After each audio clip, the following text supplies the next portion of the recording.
Dan saya tak mahu saya disalah tanggap seolah saya ni kejar itu dan ini, sampai dia sanggup pula tuduh saya pada tak nak kawan.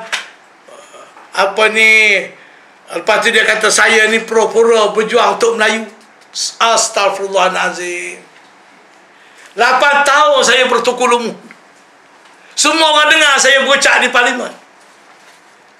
Kongres, resolusi, wacana, tidak pernah kita kompromi soal-soal prinsip. Tergambar tu boleh tuduh saya begitu. Just because agenda terakhir beliau ni saya tidak boleh, saya tak ikut kononnya. Rekod ada.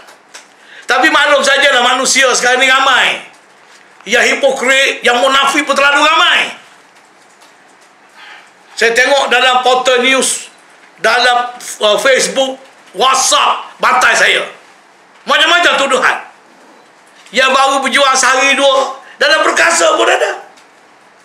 Yang beberapa orang yang keluar sebab dia dilantik memegang jawatan parti Peribumi ni, bantai saya. Walau dulu dia orang ni dikenali bila saya lantik mereka dalam Perkasa.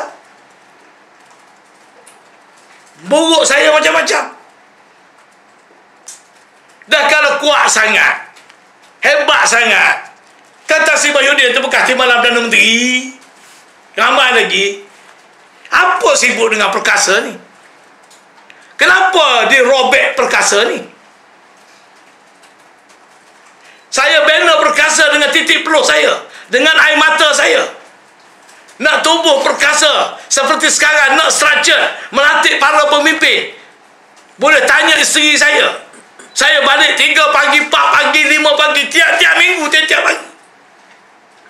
Kamu dah tubuh parti, nak cari pemimpin, tanpa memberitahu saya di belakang saya, menghubungi semua pemimpin Perkasa peringkat kawasan, ADT, offer jawatan, lantik. Setengah-setengah tu kan dah.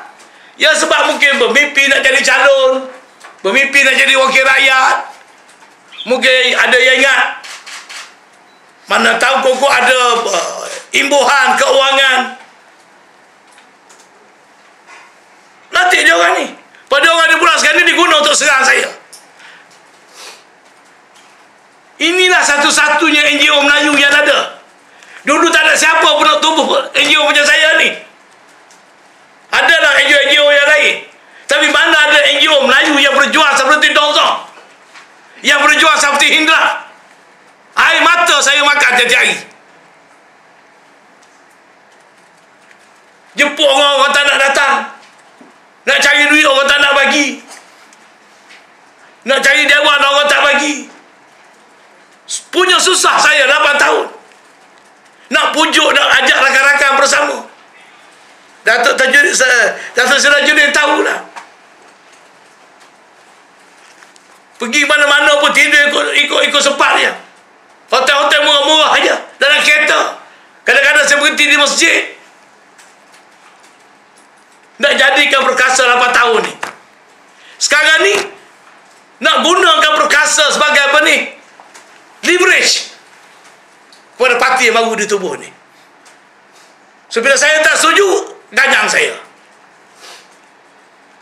Jadi semua, saya ni semua buruk.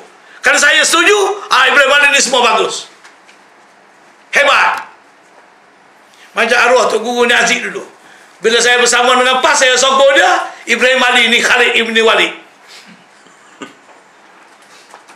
Kadang-kadang Saidina Hamzah. So bila tak bersetuju, saya ada sama dengan longkang ya. Inilah budaya politik Malaysia. Ini sejarah, ini facts. Saya tidak lupa. Walaupun saya sebut ini berulang kali, saya tetap, saya agak tu. Walaupun tu tak suka saya. Saya bukan jenis yang lain-lain, bergaduh, hentam tu, tahap peribadi. Saya tak.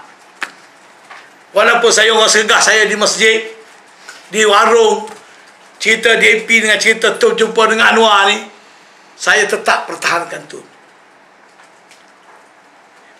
Tak apa. Ini cerita saya. Biar saya makan air mata saya, tak ada hal. Asalkan Tun bahagia dan perjuangan dia bahagia. Kalau saya patut dia jadi punching bag, teruskanlah jadi. Saya jadi punching bag. Kalau geng-geng dia rasa tak cukup modal nak syarat nak bantai Ibrahim Ali, teruslah bantai Ibrahim Ali. Cuma saya nak ingat, orang selalu sebut jangan jolok sarang tebuan. Tapi tebuan lain, jolok pun dia bunyi yang dia tak menggigit. Silap jolok tebuan ni, bila dia menggigit nanti jangan salah sakit nanti. I just want to warn that. Patut dah tubuh parti nak cari sokongan, carilah sokongan. Jangan dia create banyak musuh.